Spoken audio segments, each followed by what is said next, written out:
As many of us Tonex users already know, when we are creating tone captures using the modeler tab of our Tonex standalone software, we come to this page that says tone model type, and it gives us different options. We can capture an amp and a cab. We can capture what they refer to as a complex rig, which would be, as it shows in the picture, a pedal into the same situation as the amp and cab. We can capture just a stomp box, and that would be a direct capture, or just an amp as a direct capture, or a stomp and amp as a direct capture. This would be the equivalent of the complex rig without the speaker cabinet. This amp setting would be the same as the amp and cab without the speaker cab. Now, having all those options is amazing, but I have had some questions and seen some discussion asking the question, which is better? Should we capture our amps and our pedals with the DI capture and then add a third-party impulse response, or maybe speaker cabs from Amplitude 5's great cab room? Or should we just capture the amp and a cab? And is there a difference? Is there going to be one that's going to be better? Now, you know, I usually put little air quotes around things like the word better when I use that, because what really is better? Well, better is going to be whatever the user deems as the acceptable result and is working for them. So I really hate to ever say that something is better or worse. That would just be my personal opinion in that situation, and others may have differing opinions, which is perfectly fine. But I thought it would be very interesting to do a very specific experiment, just simply to answer this question a little closer, and not necessarily to get to the point of which is better, but what the differences are. Let's say between capturing my amplifier, which is sitting right here, the Rev Generator 100R. If I captured a direct capture of this, and then also captured the exact same settings, but miking my cab, and then after that, shooting an IR, an impulse response, which would be equivalent to a third-party impulse response of that same mic and cab setting and positioning through the exact same signal chain. What would be the difference if we listened back to the amp and cab capture versus the DI'd amp capture with that impulse response applied? And even the amp and cab capture with the cab capture taken off and replaced with the IR. So if you would be interested in hearing that, that's what we are about to go look and listen to, just so that folks can be a little more educated as to what the differences actually are, and they can decide if it actually matters. I personally have come to the opinion that either work beautifully. I have some DI captures I've done. I've had great results with them by adding impulse responses that I've made. I've also done amp and cab captures that work beautifully.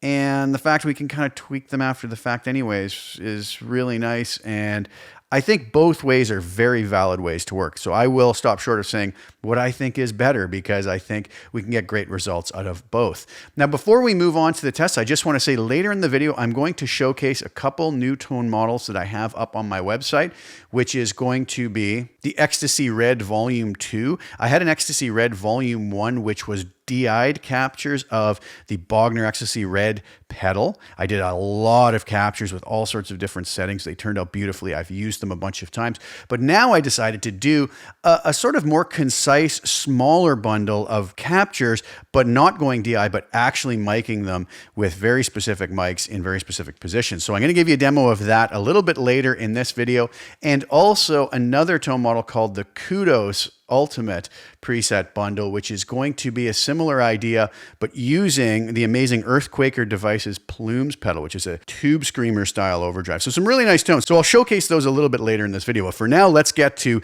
the main topic of this video, which is hearing the difference between the amp and cab captures versus the direct captures with impulse responses applied. Let me just give you a quick rundown here of what we're actually doing. I have 3 tracks set up within Cubase. You'll see them in a moment, but I want to show you what I'm doing within Tonex here first and foremost. What I have is 3 instances of Tonex. I have the same DI'd guitar track, so we're hearing the identical performance, the identical tone of me just playing this silly little riff that you're going to hear shortly. And I've applied an instance of Tonex to each of them. Now, I created my tone model capture that I've called IR test. So I have 2 of them. I have IR test mic'd, which is going to be the amp and the cab capture. I have IR test DI, which is going to be those same settings, nothing different, but capturing the DI'd speaker output with my Tonex capture box.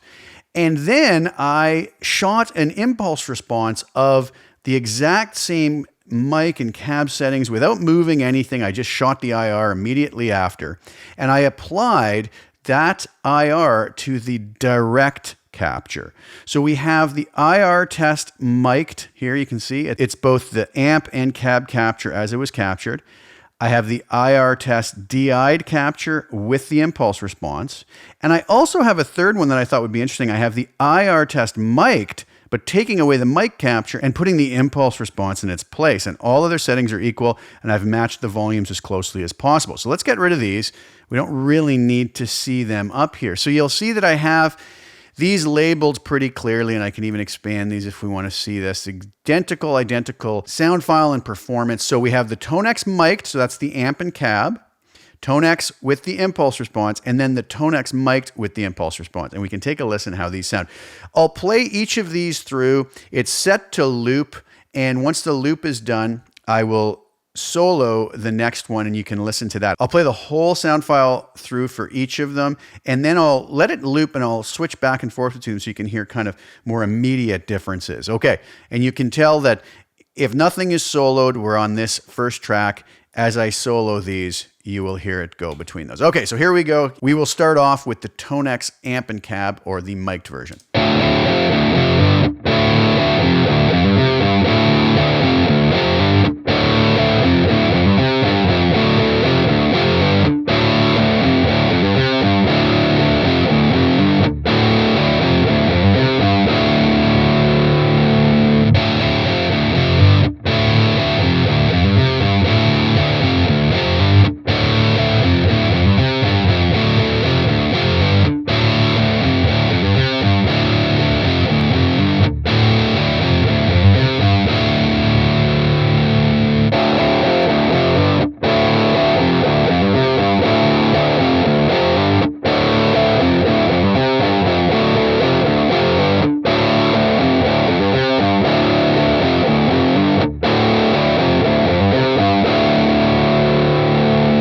All right, what do you guys think? Obviously, quite dramatic differences, I would say.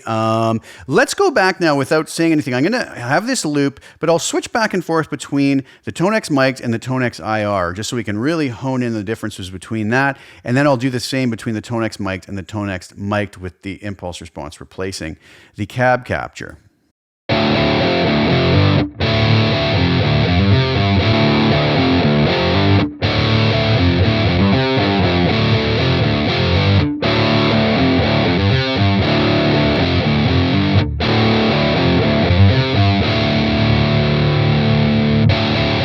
So I think we can hear that the impulse response is a lot more bottom end. Maybe less mids, whereas the cab captured mic version, a little bit more mid forward.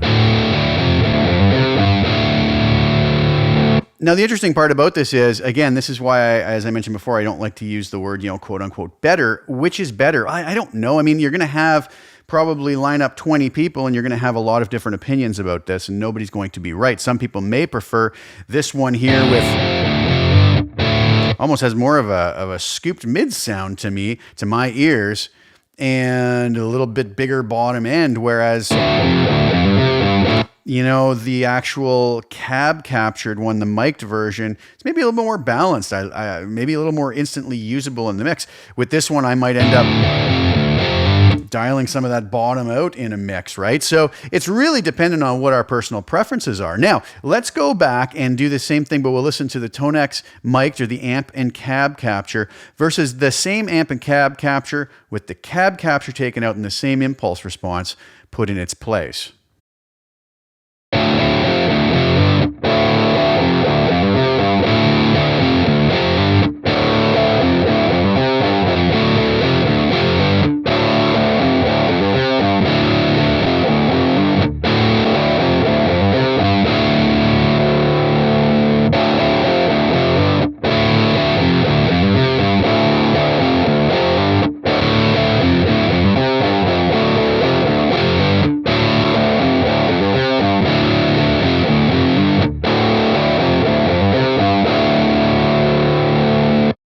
So again, now very different. They're closer in sound, I would say, than the first two, but this one's almost a little bit more honky with some funny mid-range going on.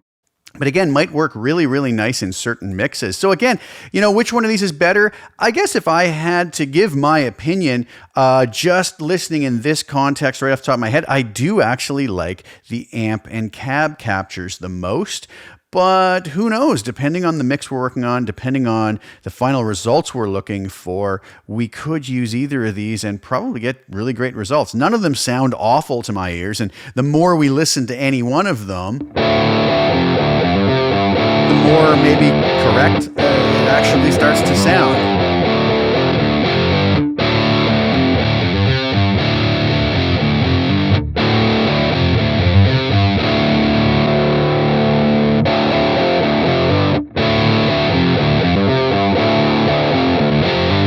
But I would have to say, just listening here, that I kind of do prefer this first one. All right, let me know in the comments what your thoughts are. Like I said, this is not about me telling you which is, you know, definitively better. This was just more so that folks who had this question that wanted to know the difference had more of a mildly scientific approach to hearing it and being able to compare it. Now, obviously, there's a lot of different scenarios here. We have a million different third-party impulse responses, and I've used impulse responses that I've made very carefully that I love, and I've applied them to DI captures, and I love it. I've done mixes with them already, and they're fabulous. So, you know, this is in no way saying that, oh, a DI capture is useless with a third-party impulse response. No, there's some amazing results that can be achieved in that scenario. So keeping an open mind, very important, and just trying things out. But the fact that we have the ability to actually utilize Tonex in all these different manners, I think is a really wonderful thing. Before we move on, I wanted to tell you and remind you of a video I did yesterday. There's a guitar solo contest happening through my website in conjunction with the folks at IK Multimedia. There's 5 Tonex Max licenses up for grabs. There's a link below in the description. Click on that. All the rules are at my website. It's basically going to be, you're going to grab a backing track of mine, perform a guitar solo over top of it, and myself and the folks at IK Multimedia are going to choose what we feel are the 5 best, and they'll all win Tonex Max licenses along with some of my premium presets. So the link is below for that.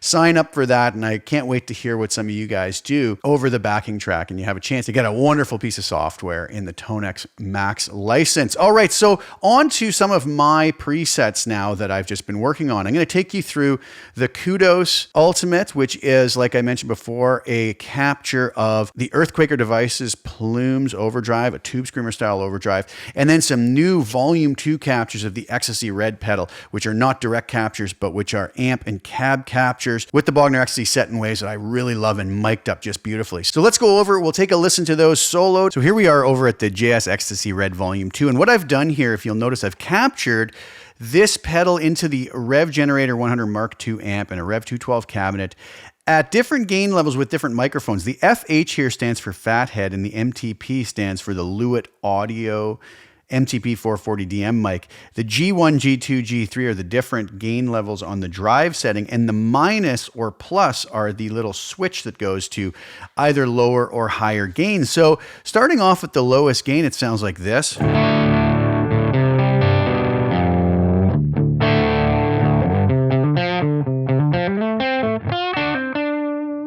Moving up.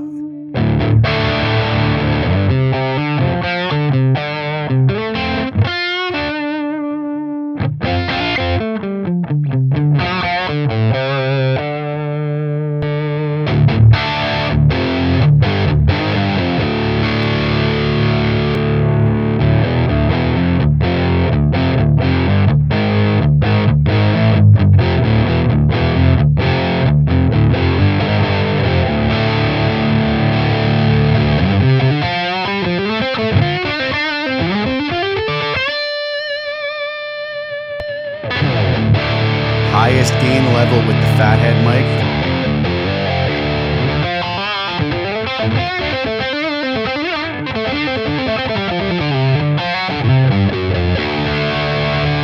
Now moving on to the dynamic mic for a whole different set of tones.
can really hear the difference between the Fathead ribbon mic and the Lewitt Audio Dynamic mic. Now moving on to the Kudos preset, which is the Earthquaker Devices Plumes overdrive into the Rev Generator 100 Mark III.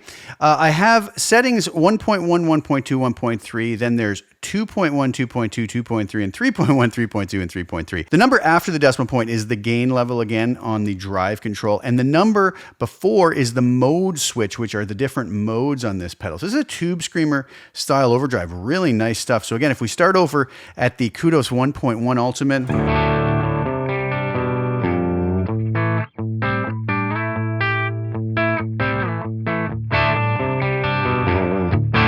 pretty clean, moving up from that.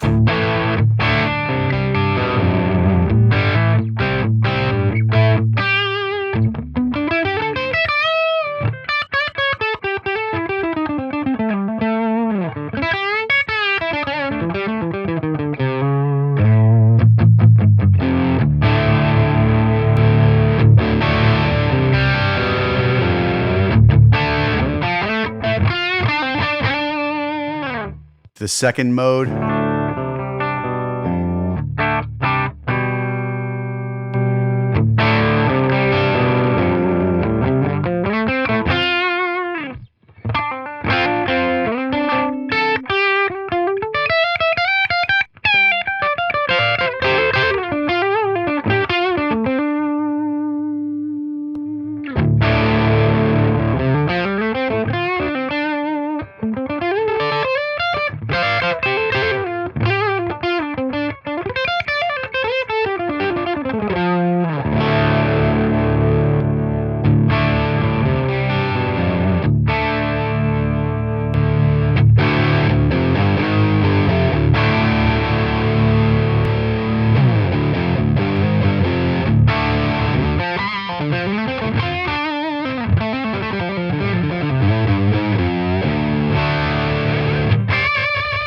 So you can hear there's a lot of nice tones in there, right from very almost clean sounding to a nice bit of overdrive. All right, there you have it. So I hope that that was an interesting look, not just of my new tone models that I have available, but also of the comparison between using third-party impulse responses on DI captures versus using amp and cab captures. Like I said, I wanted you to be able to come to your own conclusions, and I hope I was able to help you do that. Thank you guys so much for tuning in. Please like the video and share it with anybody who you think would actually get some enjoyment or use out of watching. And also please subscribe to the channel and hit the little bell notification to get notified when I put new content out. I will be back really soon with some more. Thank you guys again so much for tuning in. Ciao for now.